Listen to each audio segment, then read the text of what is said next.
They are buying our silence with their money. Right now, as you sit there, someone with more cash than a small country is burying a mansion under a New Zealand hillside. They are not doing it for fun. They are not doing it for a laugh. They are doing it because they believe the world is about to go spectacularly wrong. And when it does, they plan to be sitting pretty in a 5-star hole in the ground, sipping a fine claret, while the rest of us are fighting over the last tin of beans. It sounds like something from a film, doesn't it? A wild fantasy cooked up by a bored scriptwriter. But it's not, it's real, and it's happening. Let's calm down a moment, let's look at this properly. It's easy to imagine shadowy figures in helicopters landing on remote sheep farms, but the reality is a bit more businesslike. This isn't a panic, it's a plan. A very expensive, very detailed, very serious plan. For years, whispers have been getting louder. Tech billionaires, from Silicon Valley hedge fund managers, from London tycoons, from all over, quietly buying up vast tracts of land in one of the most remote, beautiful corners of the planet. They call it bolt hole insurance, a place to run to when the music stops. So, what's the big idea? The idea is simple. If you have enough money, you don't have to accept fate. You can buy a different one. Best information, the sharpest analysts, the most advanced projections, and what they are seeing is making them nervous. Pandemics worse than the ones we've known, financial systems teetering on the brink, social unrest, political chaos. And instead of trying to fix it, some are simply preparing to sit it out. The scene is almost comically peaceful. Otago, Canterbury, rolling green hills dotted with sheep under a vast clear blue sky. It's the sort of scenery that makes you think everything is all right with the world. But hidden beneath that very turf, behind tons of reinforced concrete and steel, could be a self-contained world. Its own power, its own water, its own air. A world designed to outlast the end of our own. It's a staggering thought. Staggering. What exactly is one of these things? Forget the image of a damp concrete box under the garden. That's for amateurs. We are talking about subterranean palaces. A proper billionaire's bunker is a masterpiece of engineering and paranoia. It starts with the basics. Food and water. We're not talking about dusty tins of soup. Vast, climate-controlled storerooms, packed with gourmet, long-life food to last for years. Deep water wells, state-of-the-art purification systems. Clean water is a given. It's the absolute minimum. Then you have power and air. You can't just plug into the national grid. That's the first thing to go in a proper crisis. Huge diesel generators and massive underground fuel tanks. Solar panels hidden on the surface. Enormous battery banks. Air is scrubbed clean. Nuclear filtration systems, biological filtration systems, chemical filtration systems, the same gear as military command centers and top labs. Filters for radioactive fallout, filters for deadly viruses, keeping the air inside pristine, no matter what's outside. Now, living quarters. This is where it gets properly ridiculous. These are not cramped dormitories, they are luxury apartments 15 feet down. So, why New Zealand? Why schlep all the way to the bottom of the world to build your panic room? You could build one in Wyoming or the Scottish Highlands. The answer is simple: geography and stability. Look at a map. New Zealand is properly, unequivocally remote. It's tucked away in the corner of the South Pacific, thousands of miles from major trouble spots. It's surrounded by a giant moat called the Pacific Ocean. That distance is its greatest asset. It's not just about being far away. It's about what's there when you arrive. New Zealand is politically stable, a calm, functioning democracy, solid rule of law and strong property rights. Buy a piece of land here and you can be confident it won't be seized. Legal certainty like that is non-negotiable for someone investing millions. It's a safe place to park your money and your body. The country tops global indices for peace, low corruption and quality of life. Then there's the land itself. New Zealand is self-sufficient. Low population density, fertile soil, abundant fresh water, temperate climate. It can grow its own food, a lot of it. It can generate power from hydro and geothermal. In a global shutdown where supply chains collapse, New Zealand could look after itself. That's massive for the survival-minded billionaire. They're buying more than a bunker. They're buying into a national-scale lifeboat. Finally, Culture. New Zealanders are discreet. People mind their own business. A wealthy foreigner buying a remote station near Queenstown or Wanaka and keeping to themselves is likely to go unnoticed. Privacy and anonymity are crucial. The mix of remoteness, stability, self-sufficiency, and discretion makes NZ the logical choice. The global elite's designated safe room. Let's talk about the money, because the numbers involved are just staggering. This isn't a hobby for the merely well-off. This is a game for the ultra-rich. Your entry-level, off-the-shelf bunker, perhaps a converted shipping container buried in the ground with a few months of supplies, might set you back a couple of $100,000, but that's not what we're talking about. The people buying up land in New Zealand are not in the market for a shipping container. They are commissioning bespoke projects, custom-built fortresses. And for that, the price tag starts in the millions. A typical project might involve buying a large remote piece of land. That alone can cost millions. Queenstown Lakes, Bay of Islands. Then comes the construction, an underground structure that can house a family of 4 with all the trimmings. Power, water, air filtration, living quarters will likely start at around $3 to $5 million. And that's a starting point. The price climbs rapidly with every added feature. Swimming pool, add another $1 million. Cinema, bowling alley, secure medical wing. The sky, or rather the earth, is the limit. The most lavish projects run into the tens of millions. Rising Esco has reportedly built several bunkers in New Zealand. Their top model, the Aristocrat, costs over $8 million before land and installation. It comes with a gym, sauna, swimming pool, vehicle depot. This isn't about survival, it's about not having to give up your luxuries. Fully kitted bolt hole cost including land, bunker, staff quarters, private airstrip can exceed $20 or $30 million. Who are the people actually building these things? You can't just ring up your local builder and ask him to dig you a nuclear-proof basement. This is a highly specialized, highly secretive industry. The companies that design and construct these subterranean shelters operate under a thick veil of confidentiality. Their websites are often discreet. Their brochures are not left in public places. They require potential clients to sign strict non-disclosure agreements before they'll even start talking specifics.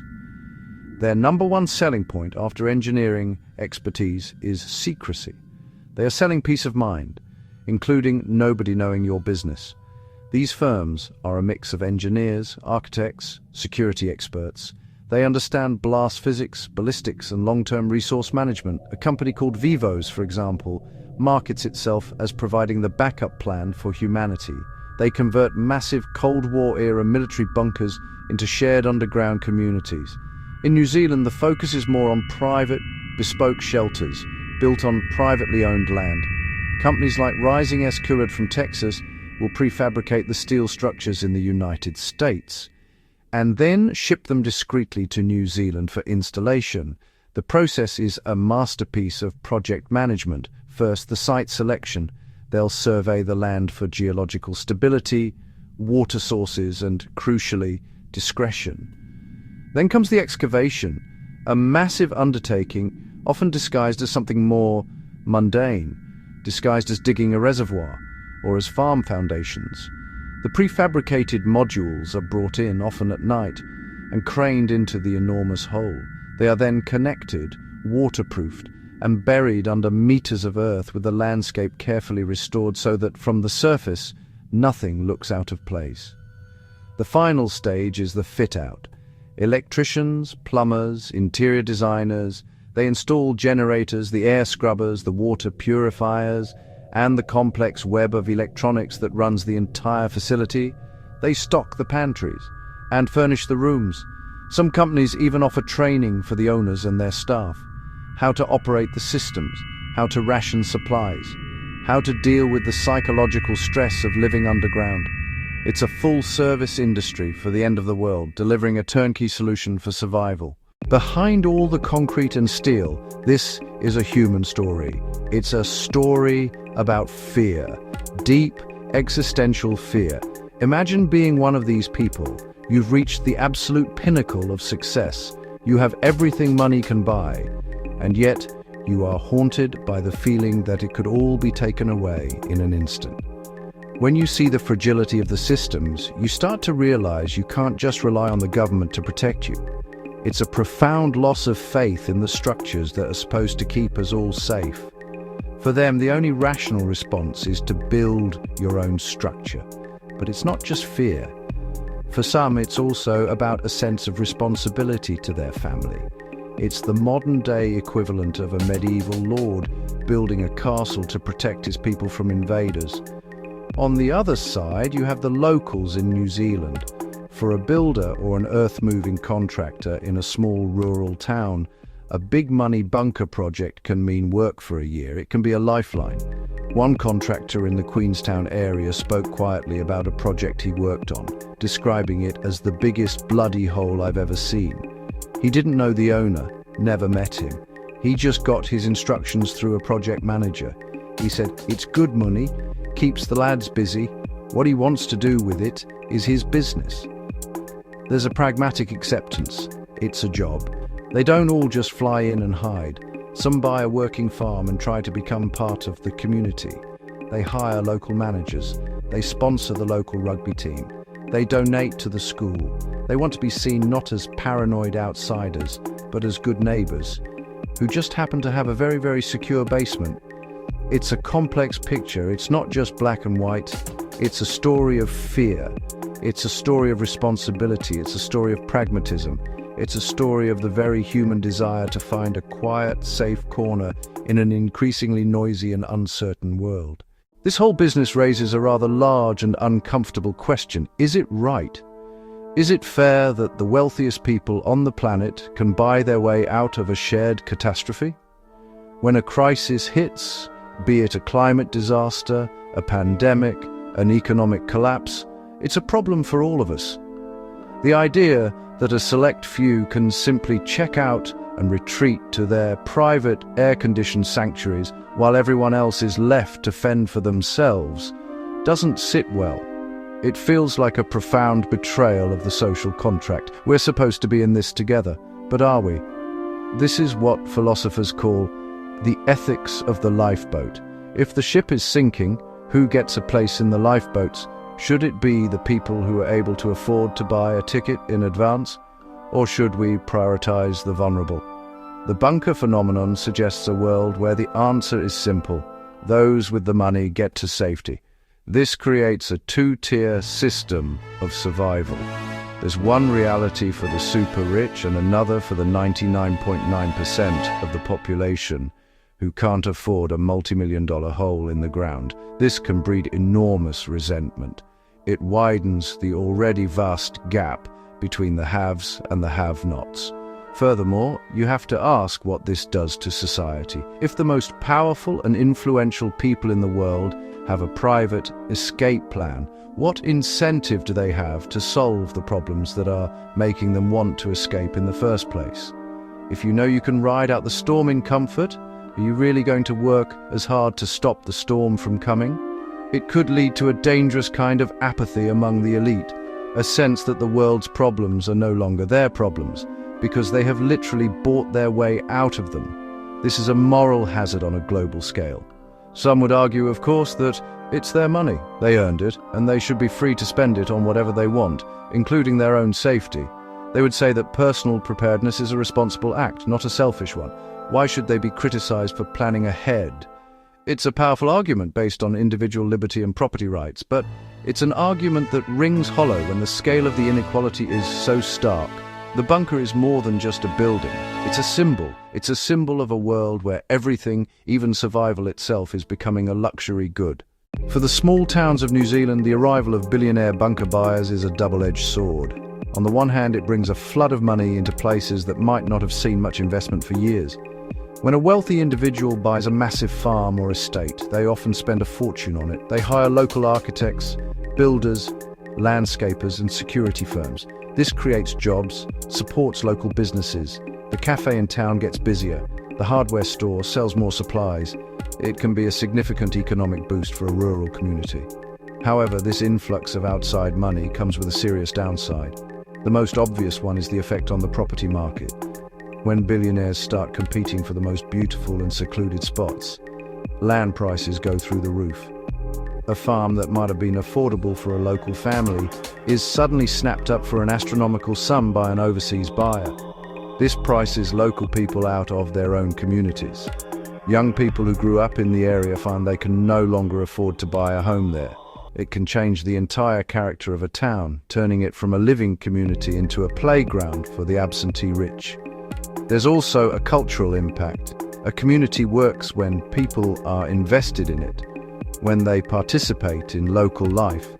But many of these properties are bought as ghost homes. They sit empty for 99% of the year, maintained by a skeleton staff, waiting for a doomsday that may never come. This can lead to a hollowed-out feeling in a community. The lights are off, the school roll might fall, the sense of neighborliness can erode when your neighbors are anonymous corporations or trusts based in another country.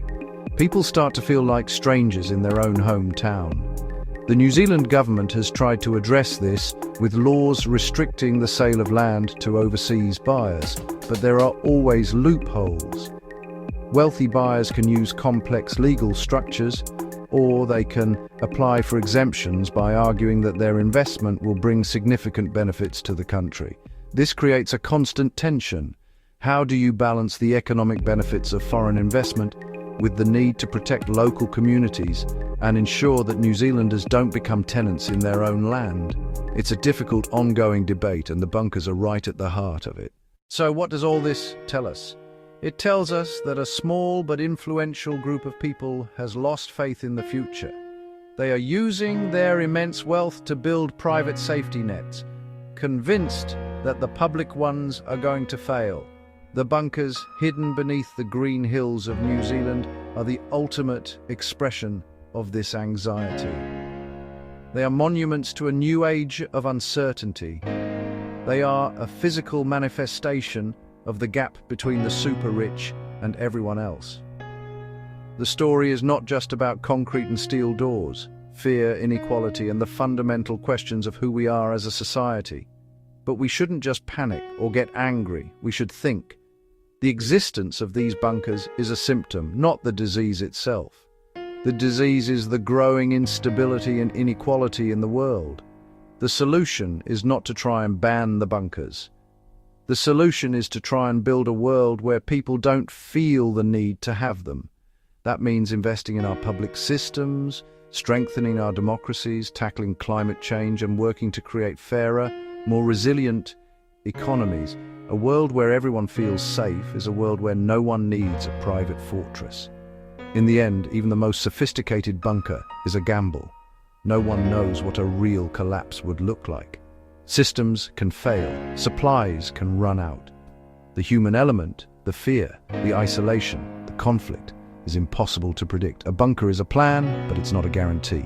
Perhaps the greatest security is not a thick steel door, but a strong, functioning and compassionate community. Strong community, functioning community, compassionate community. A community where people look out for each other. That's something money can't buy. It's something we have to build together.